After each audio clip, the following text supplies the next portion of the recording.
you for joining us tonight. I hope you're all still doing really well and taking good care of yourselves.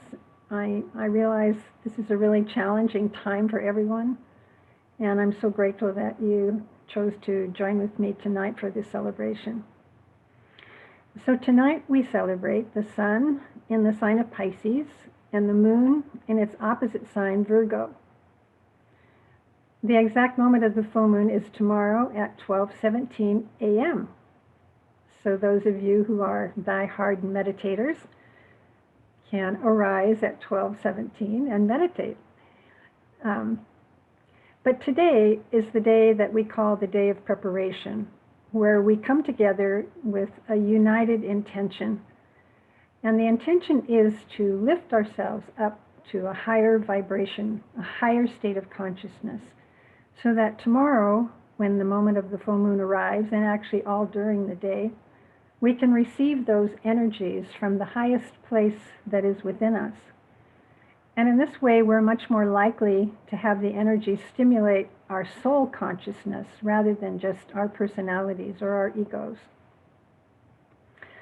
This Pisces-Virgo polarity is quite an interesting polarity, as we'll see in a few minutes. But first, let's do our alignment.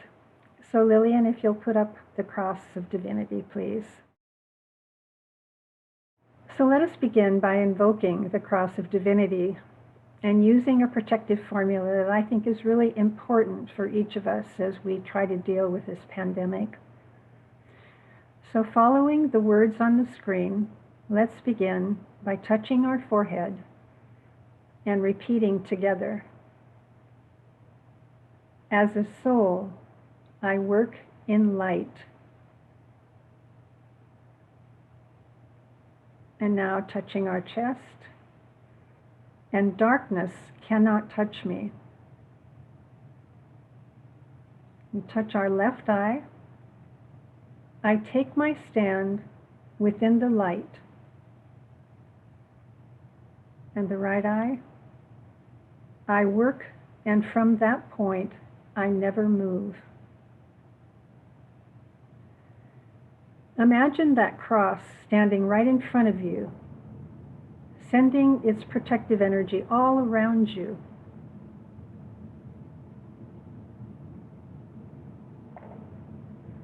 And then see it in front of every member of our circle, creating a protective shield around our entire group.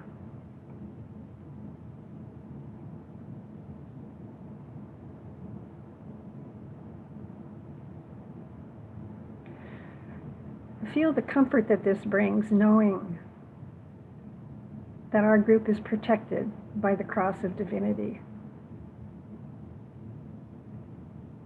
that we have the divine energies to surround us and keep us safe.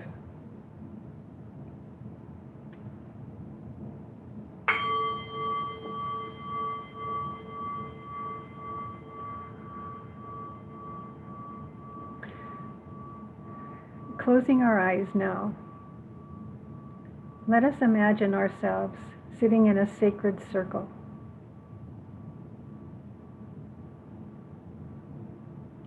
Let our intention be to create within this circle a positive energy field of light and love, a receptive group field.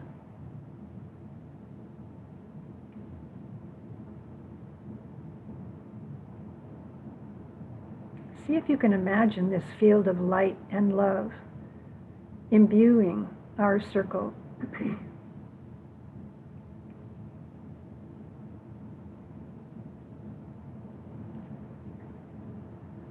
Take a moment now to enter the silence of your own heart.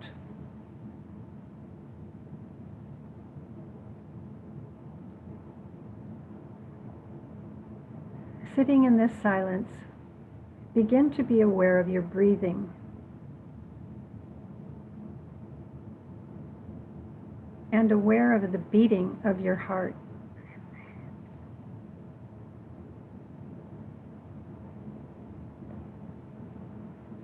Aware that we are alive and present here on earth.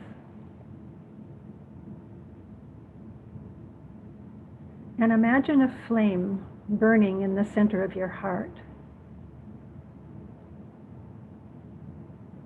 This is the fire of love that burns at the core of our being.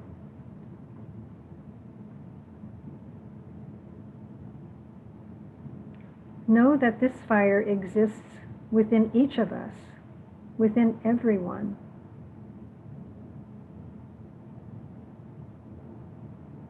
Focus now on that flame of love in your heart and send it out to everyone here in our group. Beams of flaming light to everyone.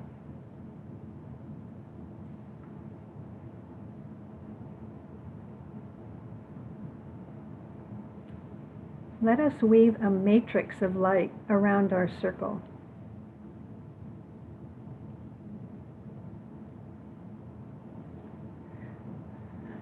Now take a moment to imaginatively join with groups around the world who may be meeting to celebrate this full moon tonight.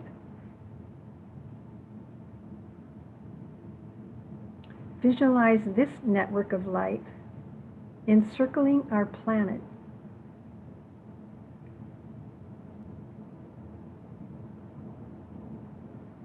Becoming a planetary matrix of light that receives and transmits the blessings coming from Pisces and Virgo.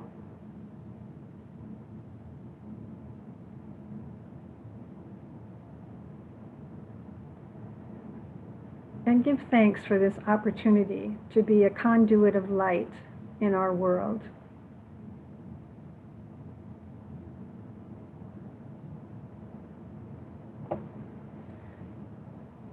Take a moment now to come back to your chair and feel yourself grounded to Mother Earth.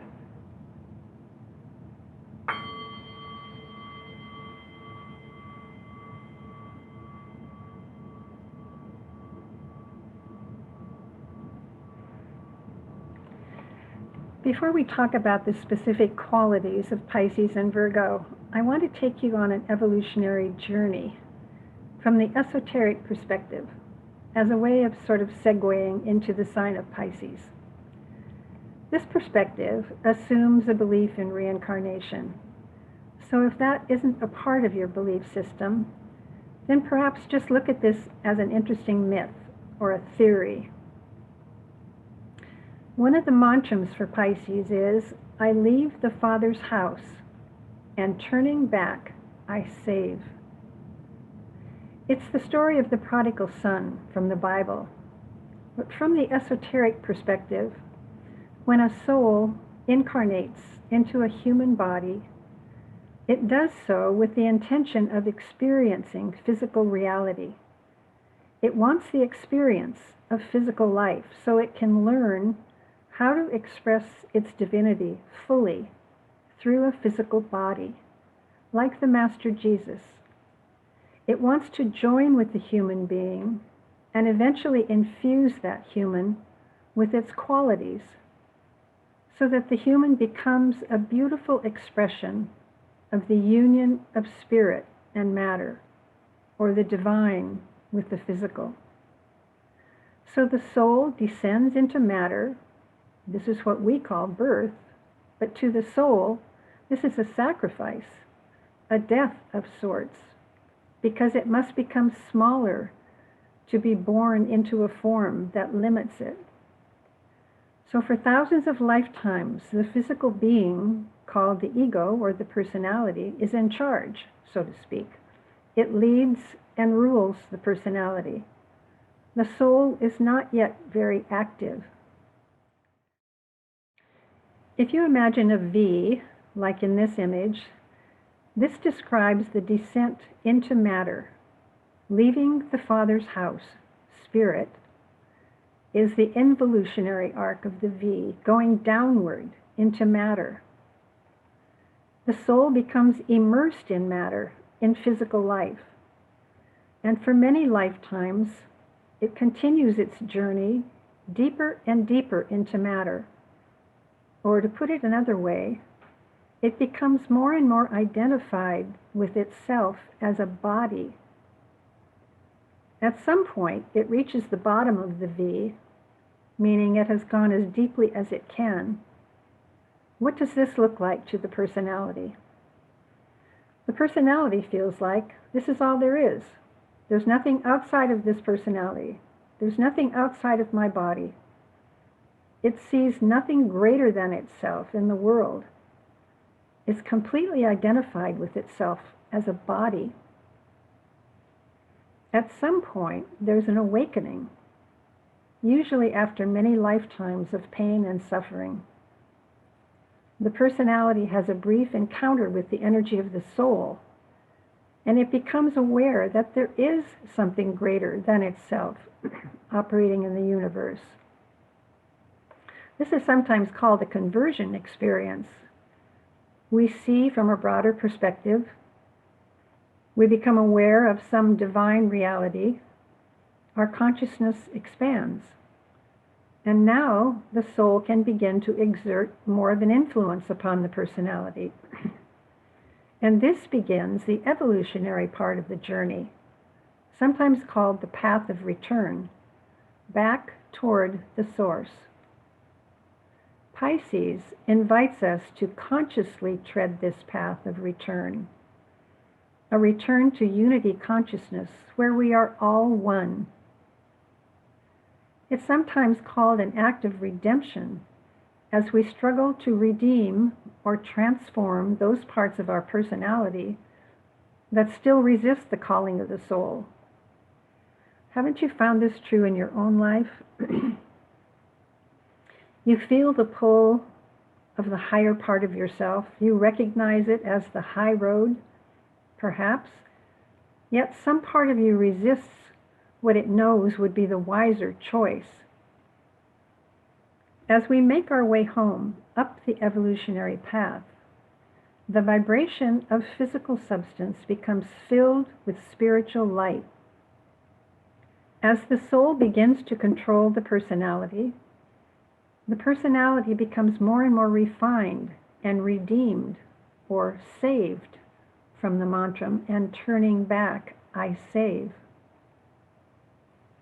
The ancient wisdom teachings teach us that this redemption of matter into spiritual light is the purpose of incarnation. Each step that we take toward a deepening connection to our soul, our bodies become more light-filled. We hold less and less of the vibration of physical matter. This month, let us commit ourselves to using this Piscean energy to bring us closer to home, to our source, to our soul. This is the journey we are all on, this return to our source. And of course, this is just one perspective, but the experience of union is common to many of the world's teachings.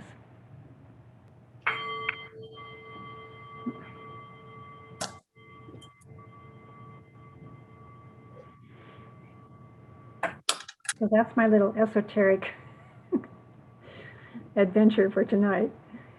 I know it's a bit abstract, but I felt like because we're dealing with Pisces this month that we needed to understand that. So before we talk about the energies of Pisces and Virgo, I want to mention one important aspect that's happening at this time of the full moon. The planet Uranus is in the sign of Taurus. And at the time of the full moon, they are in a very harmonious relationship to the moon and the sun. This means that their impact will be softer and more harmonious. This aspect gives us the opportunity to expand our consciousness without the dramatic, shocking, and distressing impact that Uranus can sometimes elicit.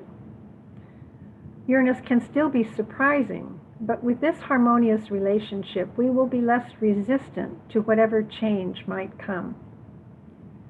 And we're offered the opportunity to reach another level of awareness. And always Uranus aspects invite us to become more authentic and true to ourselves, and not so dependent on other people's expectations of us. Okay, so let's talk a bit now about the energies of Pisces and Virgo. Some descriptive words for Pisces are dreamer, mystic, idealist, visionary. Pisces can often embody unconditional love, and it's often a voice for the disenfranchised. Pisces love to save, to go down and redeem people who are disenfranchised. But as we know, every sign has its light and dark side, and Pisces' shadow is the tendency to feel victimized because she has a strong need to serve, but often doesn't have very good boundaries. So it becomes easy for her to overdo and do way, way, way too much, and then feel like a victim or a martyr for all her sacrifices. She can easily fall into codependence, since boundaries are always an issue. And Pisces can often get lost in addictions of all kinds because they take on the pain of everyone around them. They're very sensitive, and an escape from the pain is what leads them often into addictions. They're a water sign, so they have a very sensitive emotional nature, and they can easily feel overwhelmed by other people's energy.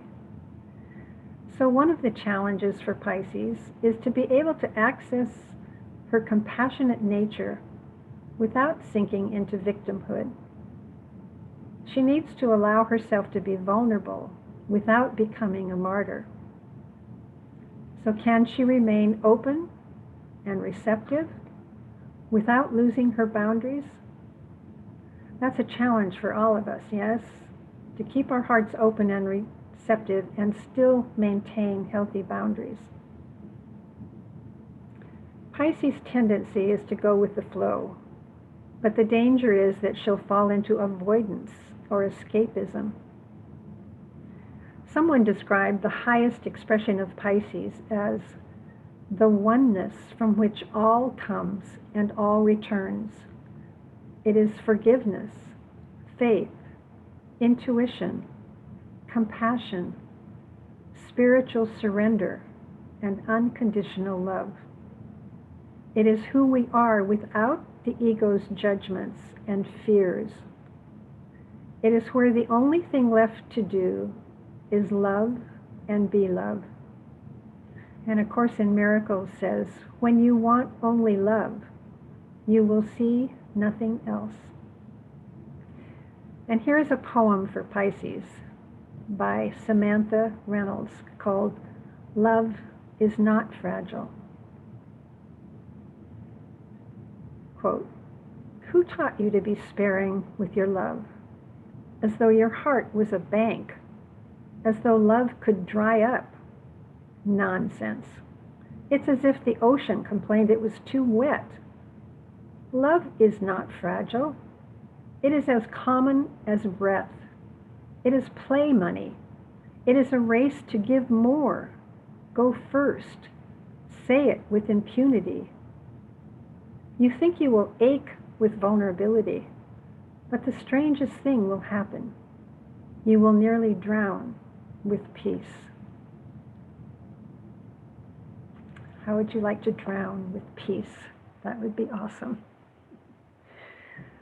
Pisces' opposite sign, Virgo, has a much different energy because it's an earth sign, so it's much more practical and pragmatic than Pisces. While Pisces is related to the heart and unconditional love, Virgo is related to the head and rational thinking. Virgo is logical, analytical, and discerning, while Pisces dreams and feels.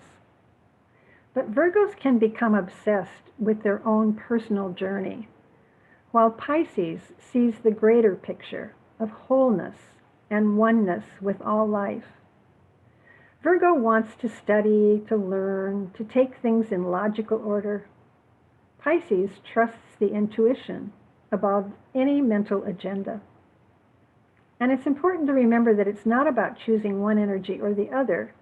It's not mental versus the heart. It's about blending and joining mind and heart.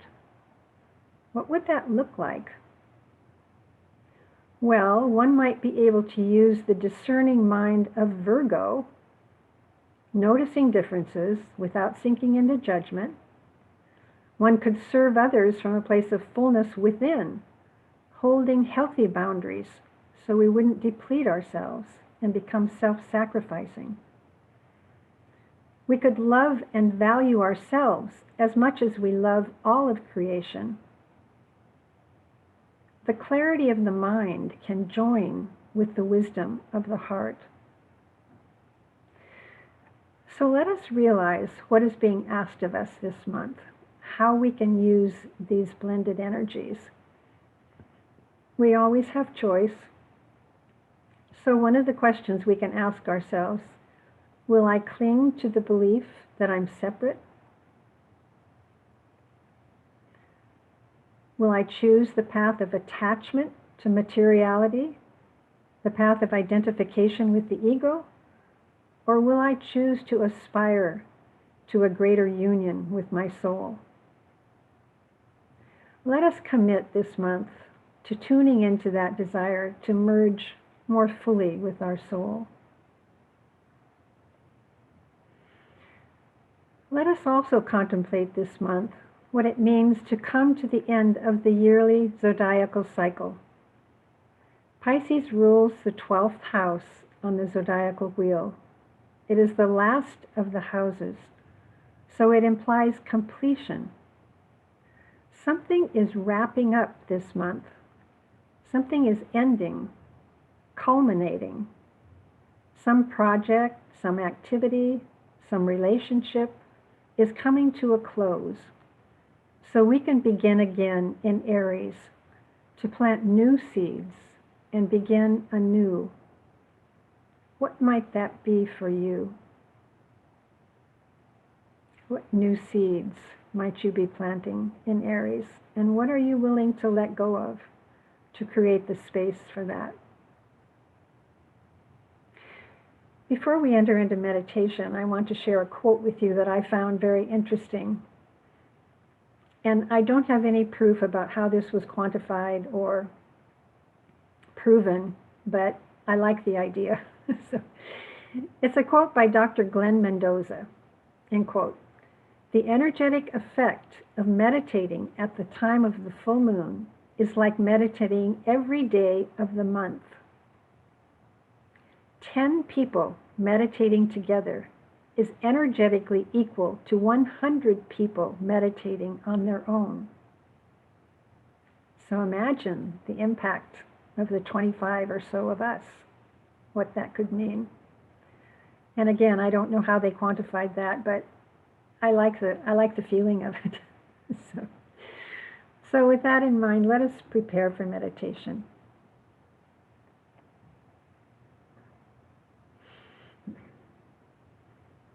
Let's close our eyes. Seat yourself comfortably with your spine relatively erect, and begin to quiet yourself inwardly by focusing on the evenness of your breathing. As you watch your breath, notice how your body moves into a state of inner poise and peace, and into a state of readiness.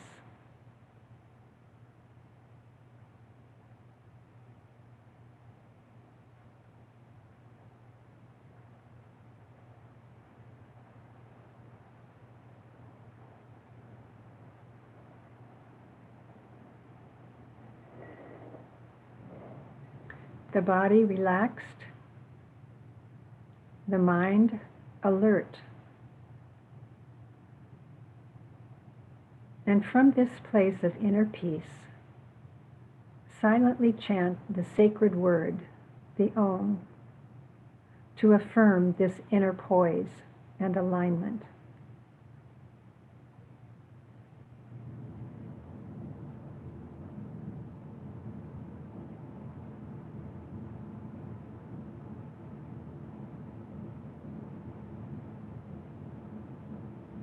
Put your attention now on the heart chakra. This is the seat of loving energy in your body. Breathe the color indigo blue into your heart center.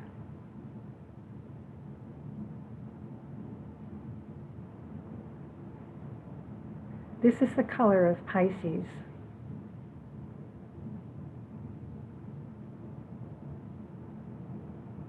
See this Piscean energy as Christ-like love, and imagine this unconditional love of the Christ filling your heart space.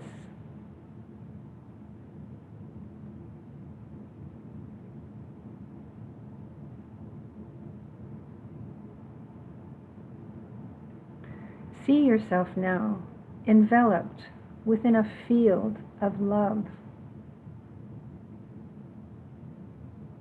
a field of oneness where there is no separation.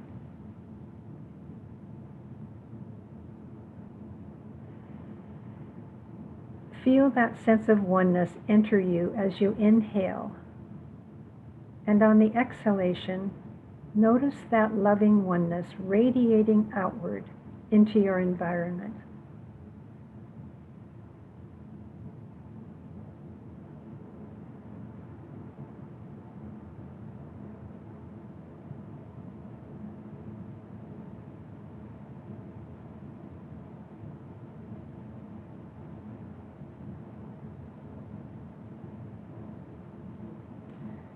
Silently now, chant the sacred word, the Om, again, in honor of love.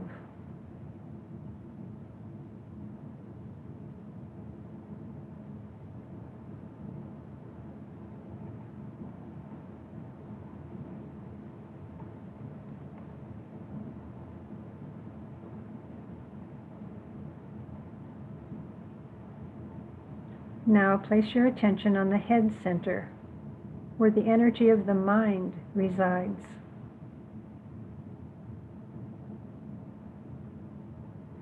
The Virgo energy of discernment lives here.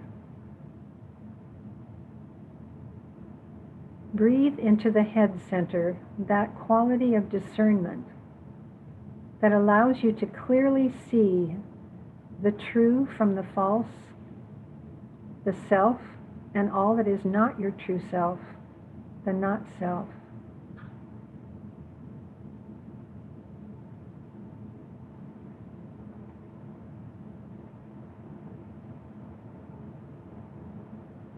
See if you can feel that energy of focus, clarity, and discernment pouring into the mental body.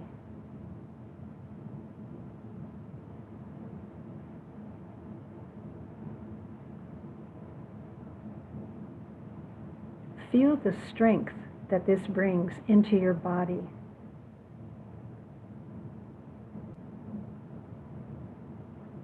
Use your will now to seize that strength and make it your own. Now breathe a silent Om in reverence to the discerning mind.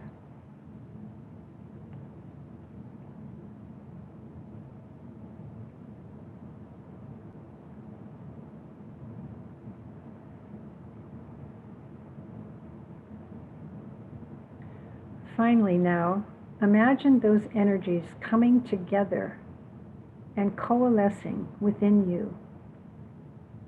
The discerning mind with a loving heart. What would that feel like?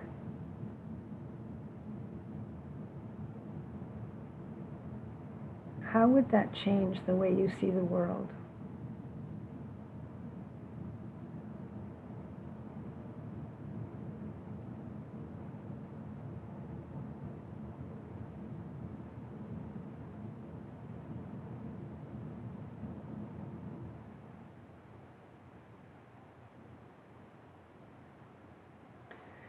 I'm going to ask you a few questions now, and I'd like you to contemplate each of them for a few minutes.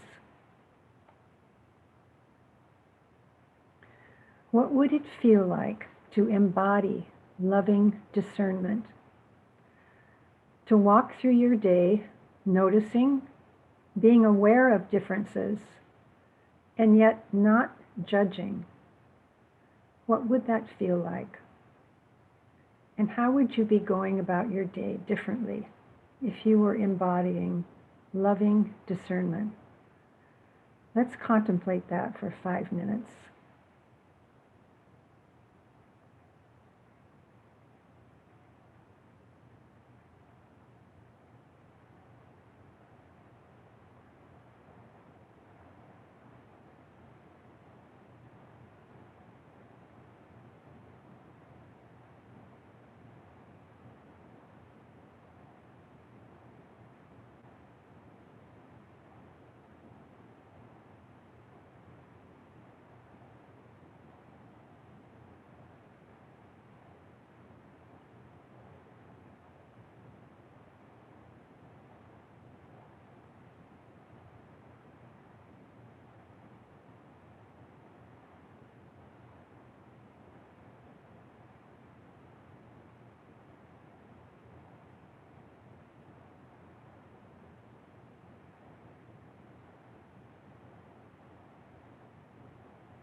Now I'd like you to contemplate the next question.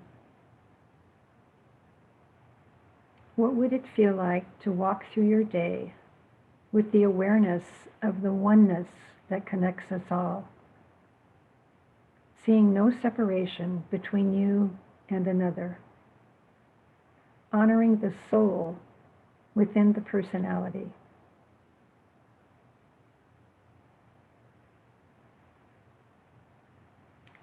Five minutes of silence.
Let us bring our attention now back to our breathing, feeling again that sense of inner peace and poise.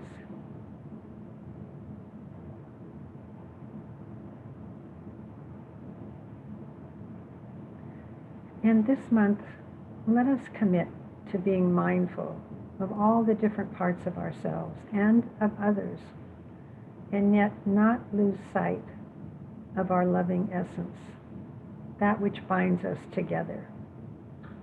Let us do what we can to love intelligently. I'd like to end this meditation with a prayer. O Thou in whom we live, breathe, and have our being, the power which makes all things new, turn the fate of humanity to better things.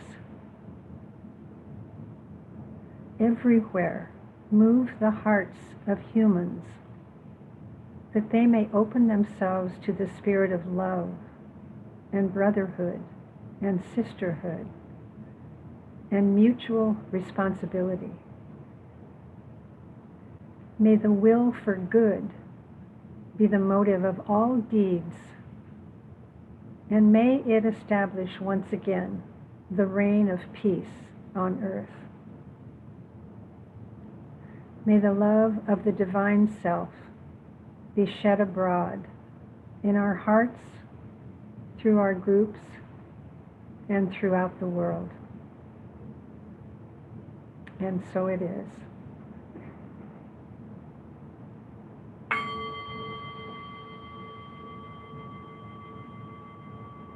Bring yourselves gently back now, please.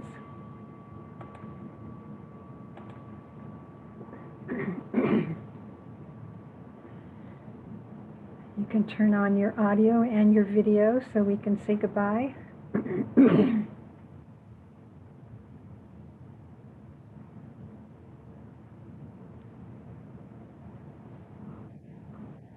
Yeah. Thank you all so much. Blessings to you. Have a very safe month. Be well.